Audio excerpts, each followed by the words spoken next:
தமிழ்நாடு நிதிநிலை அறிக்கை 2025-2026 எல்லாருக்கும் எல்லாம். மல்லிகைக்கான சிறப்பு திட்டம்.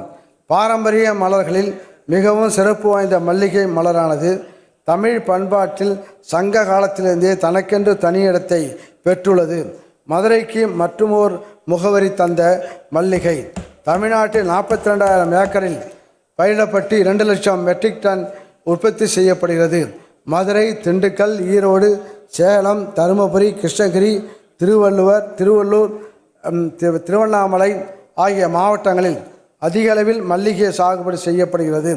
மல்லிகை மலர் பெரும்பாலும் பூக்களாக விற்பனை செய்யப்படுகிறது.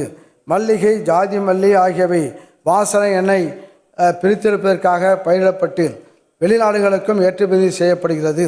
தமிழ்நாட்டில் 2025-26 ஆண்டில் 3000 ஏக்கரில் ரூபாய் 1,60,00,000 நிதி ஒதுக்கீட்டில் 7,000 உழவர்கள் பயன்பெறும் வகையில் மல்லிகை சாகுபடி ஊக்குவிக்கப்படும். நறுமண ரோஜாவிற்கான சிறப்பு திட்டம். தமிழ்நாட்டில் ரோஜா மலர்கள் 9,600 ஏக்கரில் கிருஷ்ணகிரி, தருமபுரி, சேலம், திருவண்ணாமலை, திருப்பத்தூர், திண்டுக்கல் ஆகிய மாவட்டங்களில் அதிக அளவில் சாகுபடி செய்யப்படுகிறது. ரோஜா மலர் சாகுபடியை ஊக்குவிக்க ரூபாய் 1 கோடி நிதி செய்யப்படும். சுவைதாளித பயிர்களுக்கான சிறப்பு திட்டம். பண்டைய காலம் முதல் தமிழ்நாட்டு மக்களின் வாழ்க்கை முறையோடு நறுமணப் பொருட்களின் பயன்பாடு தொடர்ந்து வருகின்றது. இப்பொருட்கள் உணவிற்கு சுவை ஊட்டுவதுடன் மனமூட்டும் பொருட்களாகவும் மருத்துவ பயன்கள் கொண்டதாகவும் விளங்குகின்றன. இத்தகைய சிறப்புமிக்க மிளகு, கொத்தமல்லி, மிளகாய், ஜாதிக்காய், கிராம்பு, பட்டை, பூண்டு, இஞ்சி, மஞ்சள் போன்ற சுவைதாளித பயிர்களின் சாகுபடியும் ராமநாதபுரம், தூத்துக்குடி, விருதுநகர், சிவகங்கை ஆகிய மாவட்டங்களில் 2,500 ஏக்கரில் சீமை கருவேல் மரங்களை அகற்றி மிளகாய் சாகுபடி செய்வதும் ஊக்குவிக்கப்படும். இதற்கென ரூபாய் 11,74,00,000 நிதி ஒதுக்கீடு செய்யப்படும்.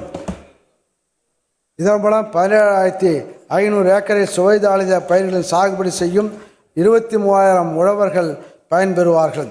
தமிழ்நாடு முந்திரி வாரியம். தமிழ்நாட்டில் அரியலூர், கடலூர், விழுப்புரம், புதுக்கோட்டை மற்றும் தேனி மாவட்டங்களில் முந்திரி அதிகமாக பயிரிடப்படுகிறது.